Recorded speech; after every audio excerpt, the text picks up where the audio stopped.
Hello students,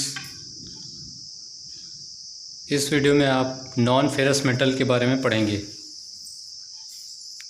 non ferrous metal के पहले ferrous metal के बारे में आपने पढ़ा है।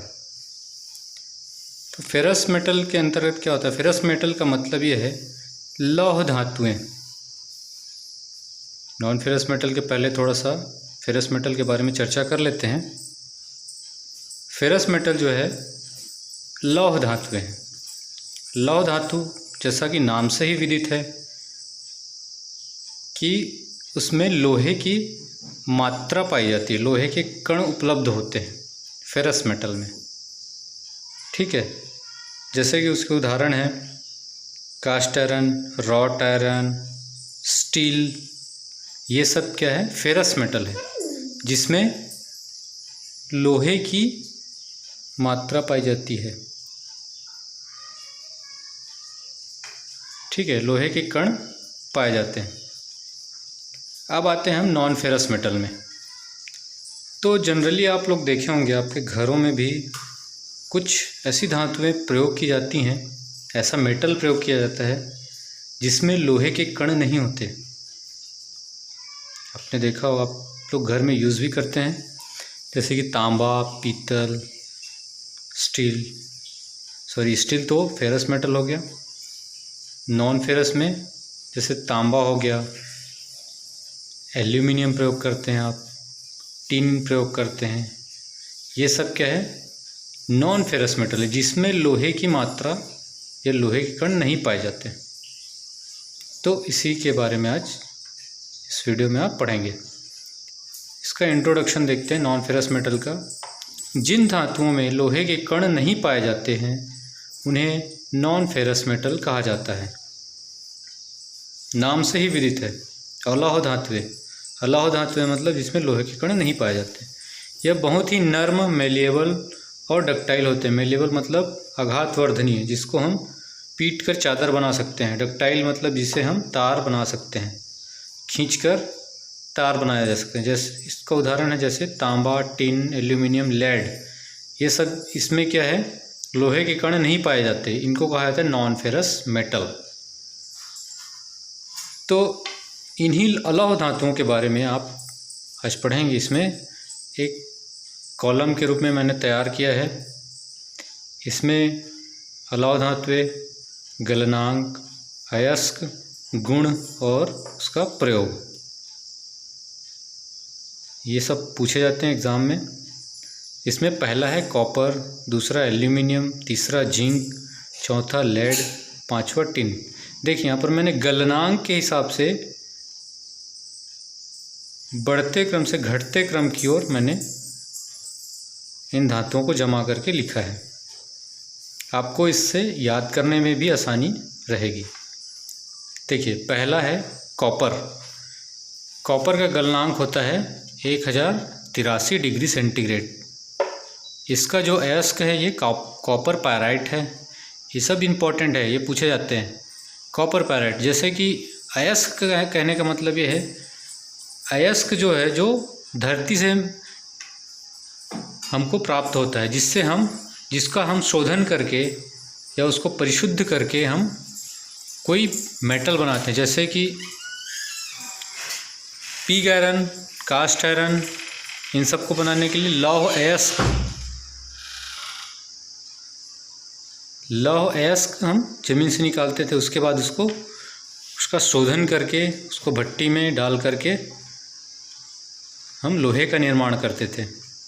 तो उसी प्रकार से ये जो कॉपर पायराइट है ये हमको प्रकृति में प्राप्त होता है, जिसको हम निकाल करके भट्टी में उसका शोधन करके 1083 डिग्री सेंटीग्रेड पर गला करके कॉपर का निर्माण करते हैं।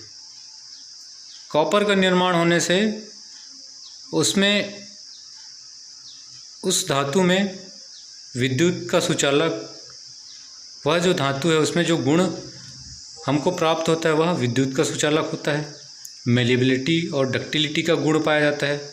मेलिएबिलिटी मतलब जिसको हम चादर के रूप में पीट कर चादर के रूप में शीट बना सकते हैं। डक्टिलिटी मतलब जिसको हम खींचकर तार का निर्माण कर सकते हैं।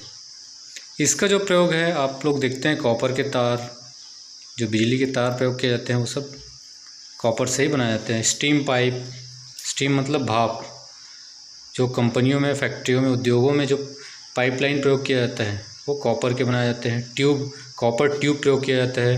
आपने देखा होगा एसी रेफ्रिजरेटर में कॉपर का ट्यूब लगा होता है, पतली पतली पाइप लगी होती है, उसको ट्यूब कहा जाता है, कॉपर ट्यूब कहा जाता है। तो ये कॉपर है। सेकंड है एल्यूमिनियम। एल्यूमिनियम का गलनांक है 648 डिग्री सेंटीग्रेड। इसका जो अयस्क है बॉक्साइट, ये प्रकृति से प्राप्त होता है। बॉक्साइट जो है प्रकृति से प्राप्त होता है। इसको हम प्रकृति से निकाल करके, बॉक्साइट को हम प्रकृति से निकाल करके 648 डिग्री सेंटीग्रेड पर इसको गर्म करके, गला करके एल्यूमिनियम का निर्माण करते हैं। जिससे जो एल्यूमिनियम प्राप्त होता है उसमें कौन कौन से गुण होते हैं, हल्का होता है या नर्म होता है, इसमें डक्टिलिटी का गुण पाया जाता है। आपने देखा होगा एल्यूमिनियम के भी बिजली के तार बनाए जाते हैं। हवाई जहाज़ की जो बॉडी है, हवाई जहाज़, हेलीकॉप्टर, जो वायुयान की बॉडी है, उसको बनाने के लिए एल्यूमिनियम का प्रयोग किया जाता है। आपने एल्यूमिनियम के बर्तन भी आप घर में यूज़ करते हैं। पेंट बनाने के लिए एल्यूमिनियम का प्रयोग किया जाता है।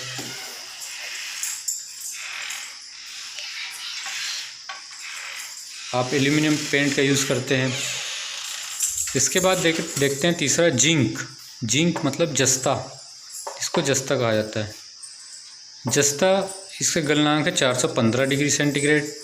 अयस्क जिंक सल्फाइड या, और मतलब या, कैलेमाइन कार्बोनेट। जिंक सल्फाइड या कैलेमाइन कार्बोनेट को हम प्रकृति से निकालते हैं।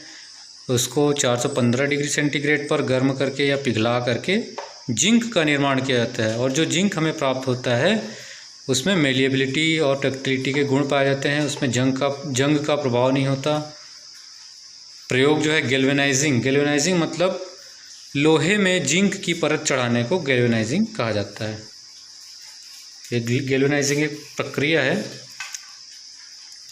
लोहे में जिंक की परत चढ़ाने की प्रक्रिया को गैल्वेनाइजिंग कहा जाता है। चौथा लेड। लेड मतलब सीसा।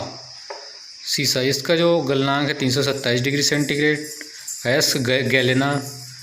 गैलेना को हम प्रकृति से निकाल करके 327 डिग्री सेंटीग्रेड पर गला करके या पिघला करके हम लेड का निर्माण करते हैं या सीसा का निर्माण करते हैं।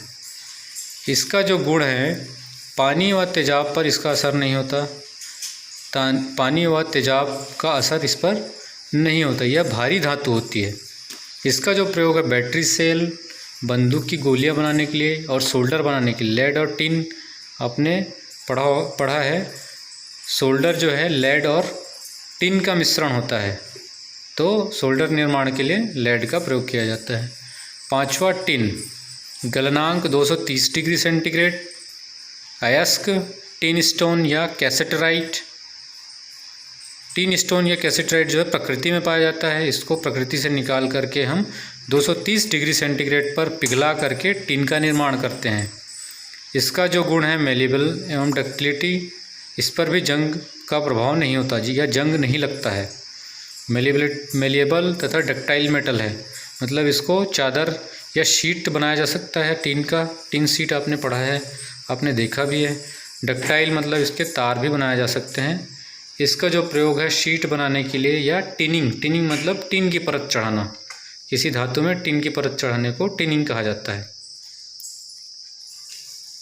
तो ये जो है नॉन फेरस मेटल, इसमें सभी अलौह धातुओं के गलनांक, अयस्क आपको याद होने चाहिए। इम्पॉर्टेंट है, इसको परीक्षा में पूछा जाता है।